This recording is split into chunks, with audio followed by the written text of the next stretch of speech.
Hello guys, welcome to English education. Students, आज हम पढ़ने वाले हैं क्लास 10th इकोनॉमिक्स से थर्ड चैप्टर, जिसका नाम है मनी एंड क्रेडिट। तो चलिए जानते हैं। इसमें सबसे पहले टॉपिक दिया गया है money as a medium of exchange. तो मनी मीडियम ऑफ एक्सचेंज कैसे है? तो देखिए, the use of money spends a very large part of our everyday life. तो हम अपनी रोज़ के जीवन में देखते हैं कि जो मनी है वो बहुत ज़्यादा ज़रूरी है।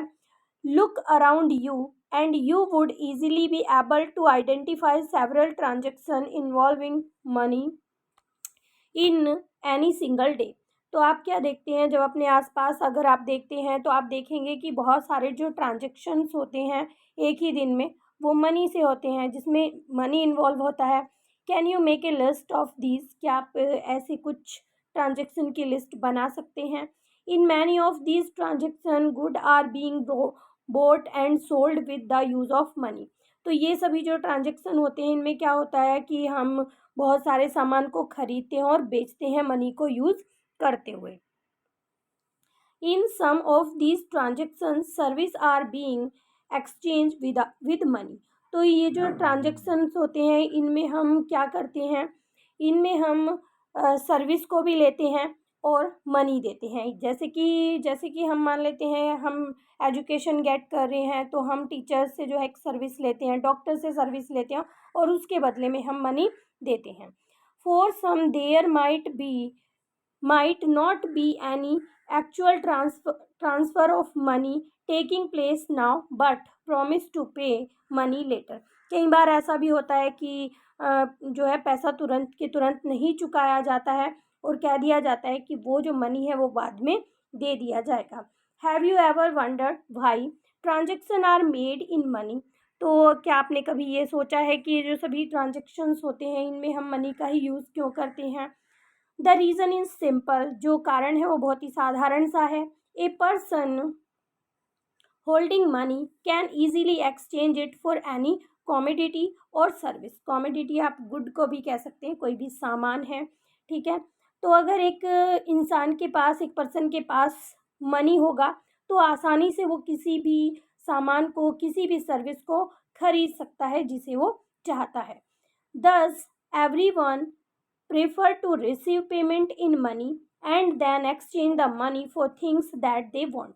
तो देखिए, हर कोई ये चाहेगा, हर कोई ये पसंद करेगा कि उसे पेमेंट के रूप में पैसा दिया जाए, जिससे कि वो जो पैसा उसे मिले उससे वो कोई भी चीज़ खरीद सके जो उन्हें चाहिए होती है। Take the take the cash of a shoe sorry take the case of shoe manufacturer. चलिए एक केस लेते हैं यहाँ पर शू मैन्युफैक्चरर का, जो जूते बनाता है। He wants to sell shoes in market and buy wheat. तो वो क्या करता है, उसे क्या ज़रूरत है, वो चाहता है कि वो अपने जूतों को मार्केट में सेल करे और कुछ वीट खरीदे।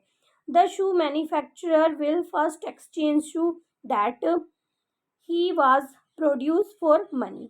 तो वो क्या करेगा, मैन्युफैक्चरर क्या करेगा, वो अपने जूतों को सेल करेगा और वो कुछ पैसा बनाएगा। And then exchange the money for wheat. और फिर क्या करेगा कि उस पैसे के बदले वो वीट को खरीद लेगा। Imagine how much more difficult it would be if shoe manufacturer had to directly exchange shoe for wheat without the use of money। तो देखिए, उसके लिए कितनी मुश्किल होगी अगर एक शू मैन्युफैक्चरर जो है वो डायरेक्टली शू का, अपने जूतों को वीट के बदले में एक्सचेंज करे, मनी के बिना वो उसे एक्सचेंज करे। We would have to look for a wheat growing farmer. तो उसे क्या करना होगा कि उसे जो है एक ऐसे फार्मर की तलाश करनी पड़ेगी जो वीट को ग्रो करता है। Who not only want to sell wheat but also want to buy the shoes in exchange. बल्कि उसे क्या चाहिए होगा, उसे यही नहीं कि वो अपना वीट को सेल करना चाहता है, बल्कि उसे जूतों की भी ज़रूरत होनी चाहिए, उसको जूते खरीदने हैं, ऐसा एक पर्सन उसे चाहिए। That is both parties have to agree to sell and buy each other commodities. तो ऐसे में क्या होता है कि जो दोनों पार्टीज़ होती हैं, उनको एक दूसरे की चीज़ों की ज़रूरत होनी चाहिए। This is known as double coincident of bonds. तो हम इसे डबल कोइंसिडेंट बॉन्ड्स के नाम से भी जानते हैं। तो यहाँ पर ये डेफिनेशन है डबल कोइंसिडेंट बॉन्ड की। What a person desire to sell is exactly what the other wish to buy. तो देखिए जहाँ यहाँ पर ज़रूरत होती है कि जो पर्सन किसी चीज़ को सेल करने की इच्छा रखता है वही सामने वाला जो है उसे बाय करने की इच्छा रखता हो। अब बताया जा रहा है in barter system where goods are directly exchange without the use of money. अब बार्टर में क्या होता है, ये एक ऐसा सिस्टम होता है इसमें गुड्स को डायरेक्टली एक्सचेंज किया जाता है बिना पैसे को यूज़ किए हुए। Double coincident of bonds is an essential feature. तो जो डबल कोइंसिडेंट ऑफ बॉन्ड है इसके लिए एक ये एसेंशियल फीचर है, मतलब डबल कोइंसिडेंट होना ही चाहिए बार्टर सिस्टम के लिए।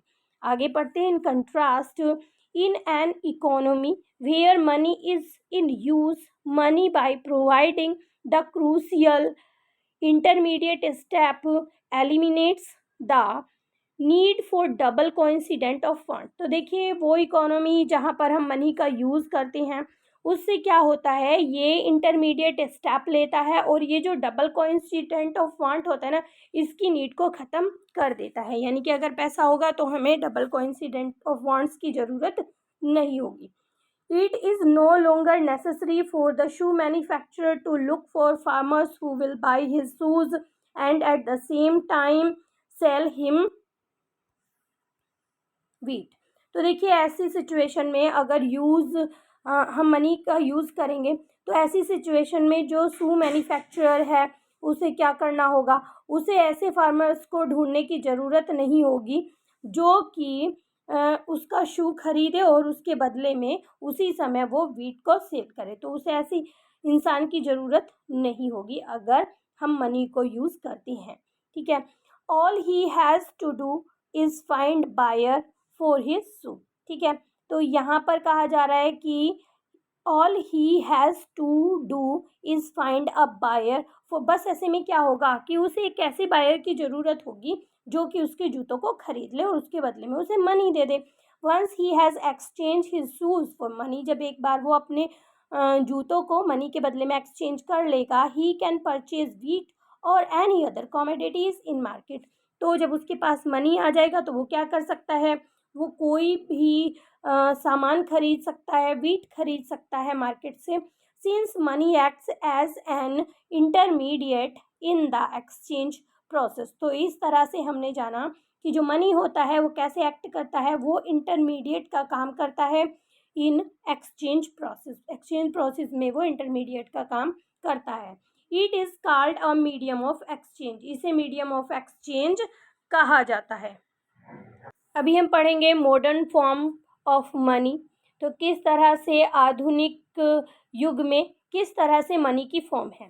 तो देखिए we have seen that money is something that can act as a medium of exchange in transaction. तो अभी हमने पढ़ा, हमने जाना कि जो मनी है वो कुछ ऐसी चीज़ होती है जो मीडियम ऑफ एक्सचेंज होता है ट्रांजेक्शन करने में। Before the introduction of coins, जब तक जो है कॉइन्स नहीं बने थे, a variety of objects was used as money. तो बहुत कई तरह की चीज़ें जो है यूज़ की जाती थी मनी के रूप में। For example since the very early age, काफ़ी पहले की यहाँ पर बात की जा रही है, Indians used grain and cattles as money. तो जो इंडियंस थे, भारतीय थे, वो क्या करते थे, अपने पशुओं को और जो अनाज होता था, धान होता था, उसको यूज़ करते थे मनी के रूप में। Thereafter came the use of metallic coins, उसके बाद मेटलिक कॉइन्स की बारी आती है। Gold, silver, copper coins a phase which continue well into the last century. मतलब ये सब सिक्के चले इन सभी धातुओं से बने हुए जो लास्ट सेंचुरीज तक चलते रहे। तो देखिए यहाँ पर दो फॉर्म बताई गई हैं मनी की, एक करेंसी बताई गई है, एक बताया गया है डिपॉजिट विद बैंक। तो सबसे पहले हम करेंसी के बारे में पढ़ते हैं। आप यहाँ पर देख भी पा रहे हैं सबके नाम लिखे हुए हैं, किस किस तरह के पहले कॉइन्स चलते थे, कॉइन्स बनाए जाते थे या दूसरे जो मेटल होते थे उनका यूज़ किया जाता था। तो देखिए सबसे पहले हम करेंसी की बात करेंगे। Modern forms of money include currency. तो जो मॉडर्न फॉर्म है अब मनी की उसमें करेंसी को इंक्लूड किया जाता है। पेपर नोट्स एंड कॉइन्स, तो उसमें क्या होते हैं, पेपर नोट होते हैं और कॉइन्स और सिक्के होते हैं। Unlike the things that were use as money earlier, ठीक है, वो जो है ऐसी चीज़ें नहीं होती हैं जैसे कि पहले यूज़ की जाती थी मनी के रूप में। Modern currency is not made of precious metal such as gold silver copper, तो जो मॉडर्न करेंसी है वो किसी प्रीसियस मेटल से मिलकर नहीं बनी है, जैसे कि सिल्वर है, कॉपर है, गोल्ड है, इन सब की नहीं बनी हुई है।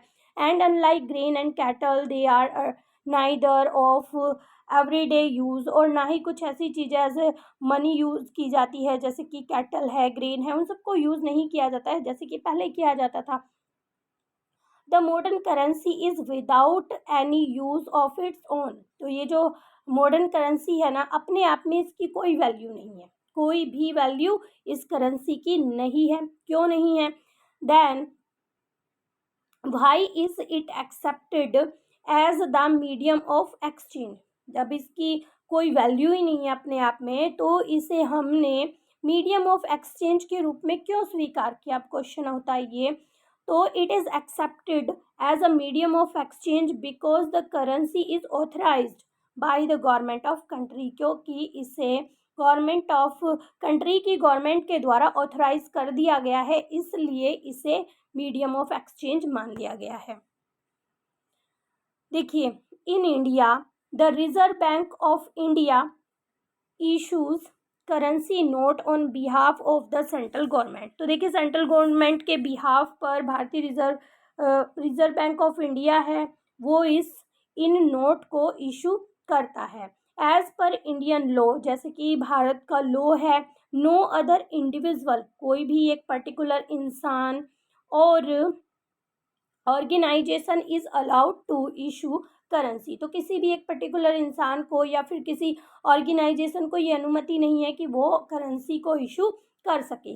More over the laws legalize the use of rupees as a medium of payment that can not be refuse in settling transaction in India, तो देखिए लॉ बना दिया गया है कि जैसे रुपी है वो भारत की करेंसी है, वो मीडियम ऑफ पेमेंट होगा और उसके लिए इस रुपी के साथ जो ट्रांजैक्शन होगा उसे कोई भी रिफ्यूज़ नहीं कर सकता है, उसके लिए मना नहीं की जा सकती है।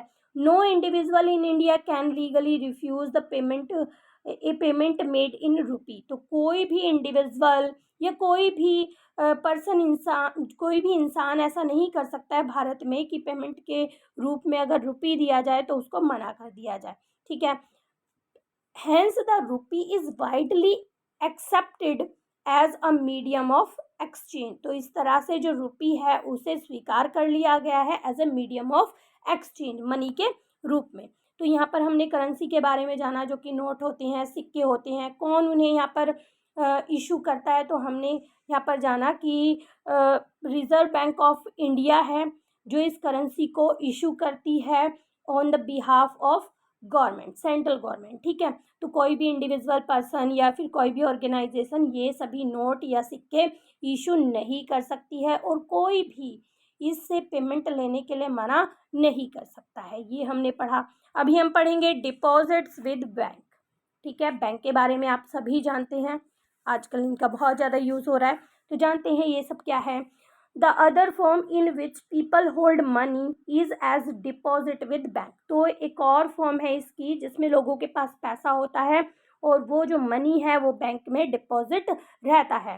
At a point of time people need only some currency for their day to day needs, तो लोगों को हर टाइम तो ज़्यादा पैसे की ज़रूरत नहीं होती है, कुछ पैसों की उन्हें ज़रूरत होती है, तो वो क्या करते हैं। फॉर इंस्टेंस वर्कर, यहाँ पर एग्जाम्पल दिया गया है, worker who receive their salaries at the end of each month have extra cash at the beginning of the month, तो देखिए कुछ वर्कर्स होते हैं जिनको मंथ के लास्ट में एंड में सैलरी मिलती है और जब अगला मंथ स्टार्ट होता है तो उनके पास एक्स्ट्रा कैश होता है, काफ़ी पैसा होता है। What do people do with this extra cash, तो लोग जो है इतने सारे पैसे का एक साथ क्या करेंगे, तो वो क्या करते हैं, they deposit it with bank with the bank by opening a bank account in their name. तो लोग क्या करते हैं कि वो जो है इस पैसे को बैंक में जमा कर देते हैं, एक अपना खुद का अपने नाम से एक अकाउंट, बैंक अकाउंट खोलकर। Bank accept the deposit and also pay an amount as interest on the deposit. तो बैंक क्या करता है, उस डिपॉजिट को स्वीकार करता है और वो जो रुपये वहाँ पर जमा किए जाते हैं उनके बदले वो कुछ इंटरेस्ट भी डिपॉजिटर को देता है। तो देखिए, in this way people's money is safe with the bank and it earns a amount as interest. तो देखिए, लोगों को दुगना फायदा होता है। एक तो उनका पैसा सेफ होता है, सुरक्षित होता है, दूसरा उनको कुछ अमाउंट मिलता है इंटरेस्ट के रूप में। People also have the provision to withdraw, provision होता है प्रावधान, ठीक है। तो लोगों के पास प्रावधान भी होता है to withdraw the money as and when they require, कि वो अपने पैसे को निकाल सकते हैं जब कभी भी उन्हें ज़रूरत होती है। Since the deposits in bank accounts can be withdrawn on demand, these deposits are called demand deposit. तो जब हम डिमांड पर अपने पैसे को निकाल लेते हैं तो ऐसे डिपॉजिट्स को हम डिमांड डिपॉजिट भी कहते हैं, ठीक है। पढ़ते हैं आगे। Demand deposit offer another interesting facility. तो जो हमारा डिमांड डिपॉजिट है ना, वो एक और इंटरेस्टिंग फैसिलिटीज यहाँ पर डिपॉजिटर को देता है। It is this facility which land it the essential characteristic of money you would have heard of the being made by check, interest of cash। तो देखिए, आप सभी ने सुना होगा, ये सभी जो है सभी यूज़ करते हैं। आपने चेक के बारे में सुना होगा। इसमें क्या होता है, पेमेंट नहीं की जाती है, सीधे सीधे कैश नहीं दिया जाता है, कैश के बदले चेक दे दिया जाता है। For payment through cheque the payee who has an account with the bank, जो पेयर होता है जिसको पैसे पे करने होते हैं उसका अकाउंट होता है बैंक में। मेक आउट ए चेक, वो एक चेक बनाता है फॉर द स्पेसिफिक अमाउंट, जितना भी अमाउंट उसे पे करना होता है उसका एक चेक बनाता है। A cheque is payer instructing the bank to pay a specific amount from the person's account to the person in whose name the check has been issued। और जो पेयर है ना, उसमें जो पेयर का पैसा है उस अकाउंट में, और उसमें एक स्पेसिफिक अमाउंट लिख दिया जाता है जो कि उस पर्सन को दे दिया जाता है जिसका नाम चेक के ऊपर लिखा जाता है। तो देखिए, यहाँ पर चेक का एक एग्जाम्पल भी दिया गया है कि किस तरह से चेक होता है। तो यहाँ पर देखिए, नाम लिखा गया है पे, मतलब यहाँ पर जिसको पे किया जा रहा है, यहाँ पर लिखा हुआ है जिसके द्वारा पे किया जाता है, यहाँ पर अमाउंट दिया गया है और यहाँ पर कुछ अकाउंट नंबर भी दिए गए हैं और यहाँ पर कुछ और अदर नंबर दिए गए हैं, डेट दी गई है। तो इस तरह से चेक होता है, ठीक है। ये सब कोड वगैरह यहाँ पर दिए गए हैं, बैंक ब्रांच का नाम भी यहाँ पर दिया गया है। तो इस तरह से चेक होता है, जिसको पे किया जाता है, जो पे करता है वो साइन करके देता है और उसके अकाउंट में से पेयर को जिसको पैसा देना है उसके अकाउंट में शिफ्ट कर दिया जाता है। तो देखिए, thus we see the demand deposit share the essential feature of money. तो इस तरह हमने देखा जो डिमांड डिपॉजिट्स है वो काफ़ी महत्वपूर्ण फीचर्स हैं उसमें मनी के। The facility of cheque against demand deposits make it possible to directly settle payment without the use of cash. तो ये जो फैसिलिटी है चेक की, इसमें क्या होता है, इसमें जो पेमेंट है वो विदाउट कैश हो जाता है, डायरेक्टली हो जाता है, दूसरे के अकाउंट में पहुंच जाता है। Since demand deposits are accepted widely as a means of payment.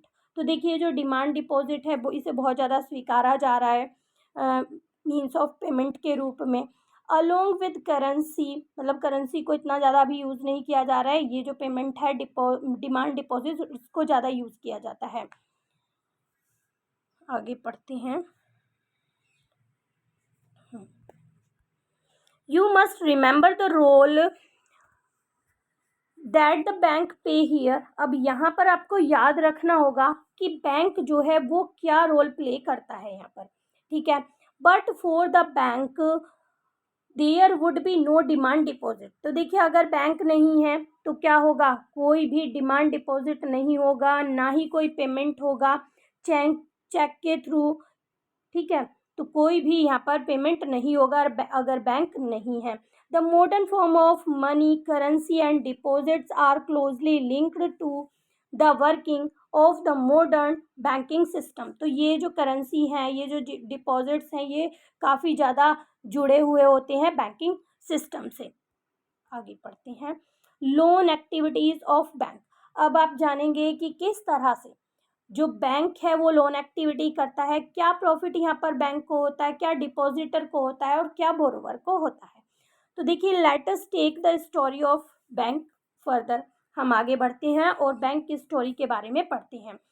What do the bank do with the deposit which they accept from the public?